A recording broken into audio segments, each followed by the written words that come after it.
Sports Show 101.4 on FM. Now we're joined in the studio by a local boy, pro boxer. Hopefully he's going to be the next big thing in British boxing. George Groves, you're very welcome to the show. How you doing, guys? Thanks for having me on. Joe, or George, just for our listeners, can you just give us a very quick bit of background on yourself, just local boy, and a bit about the boxing? I'm a local boy. I grew up in Hammersmith and Fulham.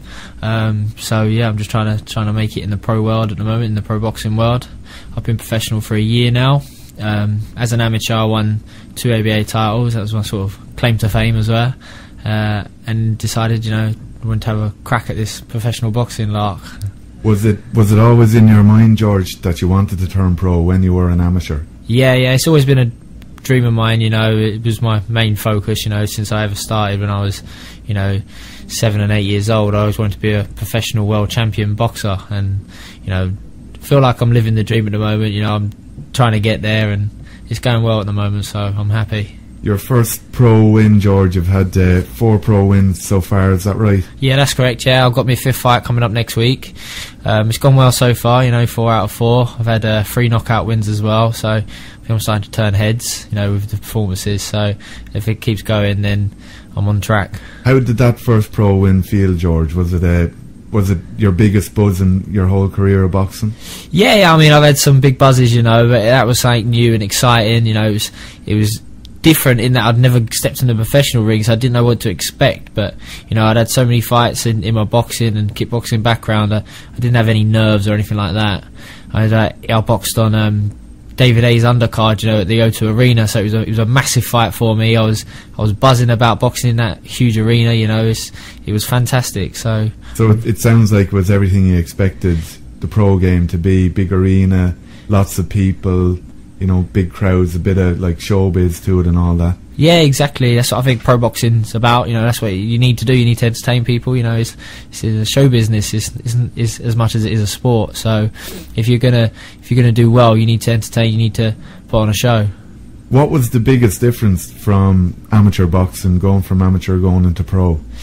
Well, last few years amateur boxing has been about point scoring, especially on international duty. In your away boxing in foreign countries, it's about picking up points and then getting on your toes and just claiming that win. So it wasn't always the prettiest, But now pro boxing, you got to look good, you got to train hard, and when you get in the ring, you got to hit people and make it count, So maybe punching with power and trying to knock people out is the main difference, I think, as being a professional. Was it a very big decision for you at the time? As you say, you had 2 ABA titles, you were a decorated amateur, lots of international medals abroad. We could kind of look at James DeGale and say these guys were, they didn't know whether they should stick around for the next Olympics or not. Did you look at some of those boxers and say, well, maybe I would have liked a crack at the Olympics? Yeah, definitely. That was at the time, what was my main focus, short term was to try and get to the Olympic Games, James DeGale got the nod ahead of me, and, I held my hands up, fair play, they made the right decision. The man came back with a gold medal, and I was happy and, pleased that a Londoner had achieved something that's really quite phenomenal. But, the next Olympics was 4 years away. Anything can happen in 4 years, and I truly believe in 4 years' time I'll be knocking on the door for professional world titles. So it was like a no-brainer for me to turn professional. George, I was looking at your website, and you had your kind of position up of where you're in the world. Is that right, or where you are in Britain? A kind of ranking? Yeah, rankings. Yeah. So who would you see ahead of you now at the moment? Who are the guys you have to beat to get to where you want to go? Well, looking at the rankings, I'm on course for the goals I've set. The guys behind me are either well behind me, who are supposed to be on the same level as me, have the same amount of contests as me, the same wins and losses, but they're not. I'm ahead of them because I've took difficult fights and competitive fights. So they're only really, the guys above me are at championship level, so I've got to make that next step up into championship level. I've got a couple of fights, and then at the beginning of next year I want to start fighting for titles. I want to fight. I'm happy to start right at the beginning, southern area and English titles, and then hopefully move on to bigger things. George, did someone come knocking on your door to turn pro, or did you actively seek out a promoter when you decided that the time was right for you? Yeah, I mean, professional promoters and that have been knocking on the door since I was like 17, you know, and if they didn't, then I didn't do my job correctly, you know. So it was always going to be there when I decided that time was right.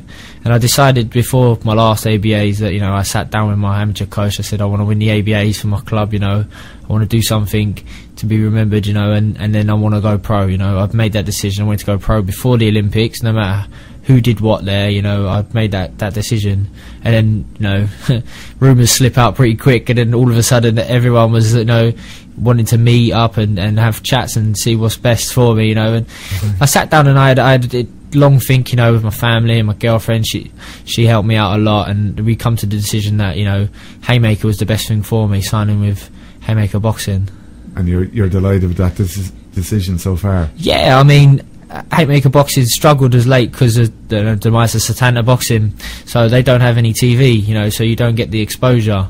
But I mean, the way I've been performing, it's quite easy for me to just link up with other promoters as such, you know, but I'm still going to have the same team behind me, because the main thing is, you know, in the gym, you know, who you're training with, what you're doing in the gym, you know. But they've got me the best sparring in the world, they've got me, you know, the best facilities in the world, so I can't complain at the job they've done. You know, it wasn't their fault that Satanta went bust, so I'm not quickly to, you know, sack them and on my way, you know. These guys are alright, I want to stay with them, you know. Training alongside, you know, David Haye is fantastic, you know. There ain't many world champions in Britain that you can pick things up off, and he's one of them, so, you know, I just see that as a blessing. Is that support important for a pro boxer, George, to have people like that around you in the gym, more experienced boxers, people who have been there before? Yeah, definitely. I mean, my last few amateur bouts, I was sort of top of the tree at my amateur gym, you know, and it's obviously not being big-headed. I was boxing for England, I was winning ABA titles, and everyone was sort of looking up at me, and I was, you know, where the next level, whereas I had no one. Whereas now, I'm in a professional gym, like, across the ring from a world champion, you know, and he's fighting for a heavyweight world title fight. It doesn't get any bigger, so all of a sudden I've got someone to look up to, and it's really nice, you know. If I've got a problem, I can go to him and say, David, like, what do you think of this, and he can give me his opinion. Whereas, you know, I was missing that before. But now I've got it, and I love it. George, we're going to take a quick break. When we come back, we're going to be looking at the future for George Groves, and also the training that's involved in getting to where you want to go. So join us after this, folks.